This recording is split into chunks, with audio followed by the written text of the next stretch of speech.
Salam alaikum wa rahmatullahi ta'ala wa barakatuh. Compromis, voici la solution de série TT8. Donc on va commencer, donc c'est l'exercice 2. Nous avons nos données. Nous demande premièrement de calculer la vitesse nominale de la machine. Donc nous avons les nombres de pôles. On a 6 pôles, donc 2 paires de pôles. Pour 60 Hz, c'est 1200 tours par minute. Maintenant, la tension de phase dans les cas suivants. Cos phi égale à 0,8 en avance, cos phi unitaire et cos phi égale à 0,8 en retard. On va commencer par le premier cas. Maintenant, voici notre schéma équivalent. Ça, c'est V0, on l'appelle aussi EA, donc c'est la même chose. Et voici notre R qui est négligeable ici et notre XS. Maintenant, on doit tracer le diagramme de Fresnel. Le diagramme de Fresnel. Voici notre V qui est inconnu. On ne sait pas V. Voici notre courant XI qui est déphasé. Le courant I qui est déphasé de 0,8 degrés, donc c'est 36,8. On peut donc A cos D de 0,8, donc c'est 36,8 degrés. Dans Visio, je vais ici insérer les données, donc ici c'est 36,8. Ça, c'est le courant. On veut maintenant tracer XSI, donc c'est le courant I déphasé de 90 degrés. Donc pour être précis, je vais entrer la valeur numérique, donc c'est 36,8 plus 90 qui nous donne 126,8. Maintenant dans Visio, je vais cliquer ici et ici 126,8 degrés. Donc je vais supprimer ce courant et ce courant. Ça c'est XSI. Notre I égale à 60 ampères, le XS égale à 1. Donc cette tension égale à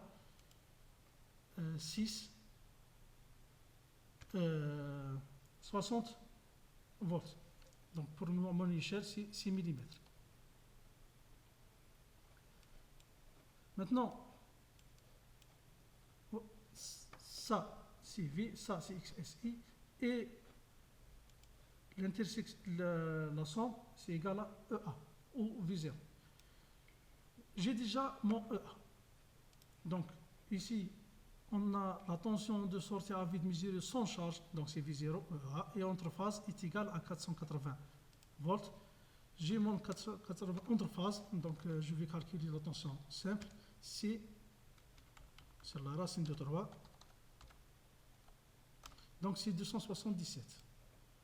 Je vais écrire ici 277, 27,7 mm. Et voici mon EA. Maintenant, il faut déplacer ce courant jusqu'à l'obtention, jusqu'à que le EA soit au bout de notre XS.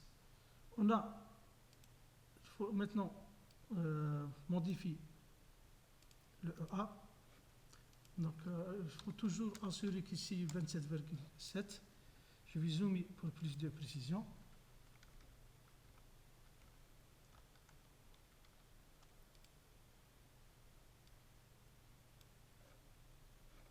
Donc 27,7 à peu près. Maintenant, je vais modifier la longueur de V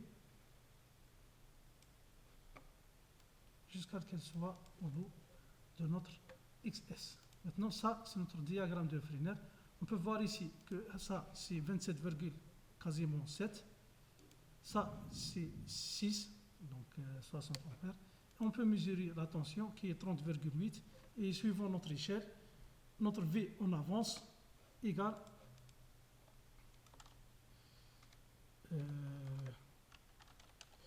à 308 volts. D'accord? Ça, c'est notre premier cas. Le deuxième cas, c'est avec cos phi égale à 1. Donc je vais copier directement ce diagramme. Mais cette fois, le XSI égale à directement 90, puisqu'on a un cos phi qui est égal à 1. Donc le le courant et la tension sont en phase. Maintenant, il faut toujours modifier la position de XI. Il faut s'assurer toujours que c'est 27,7. Donc, je vais zoomer un peu.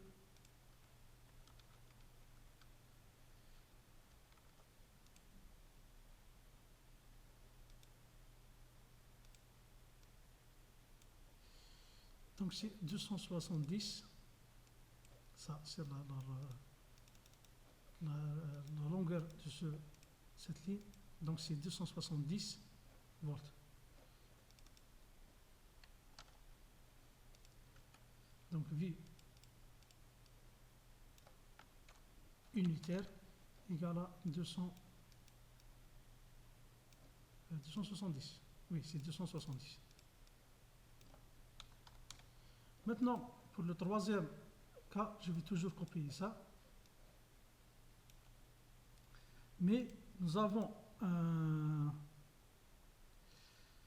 courant qui est déphasé de 0, bon, cos phi égale à 0,8 en retard. Donc, notre courant, je vais refaire ça quasiment. Maintenant, notre courant, il est à l'envers, c'est avec moins 36,8 degrés. Donc c'est ça. Je vais copier ça ici. À partir de ce courant, on va tracer notre XSI. Donc c'est toujours la même chose.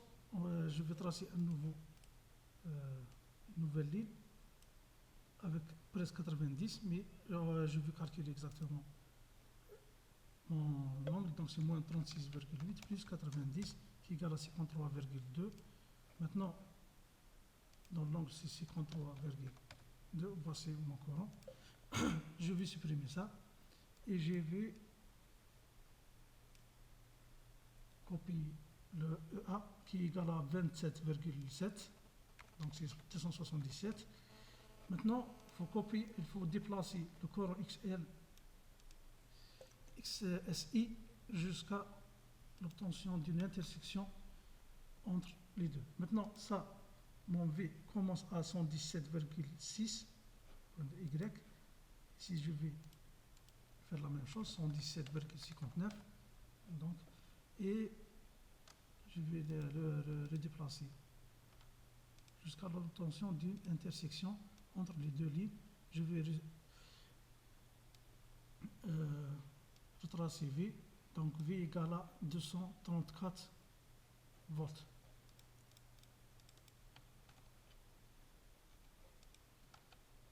V en retard égale à 234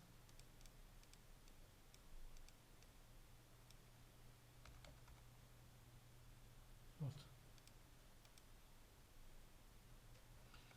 Après un petit ajustement, la valeur de V égale à 235,8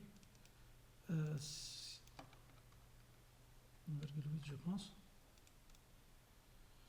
1,6 volts.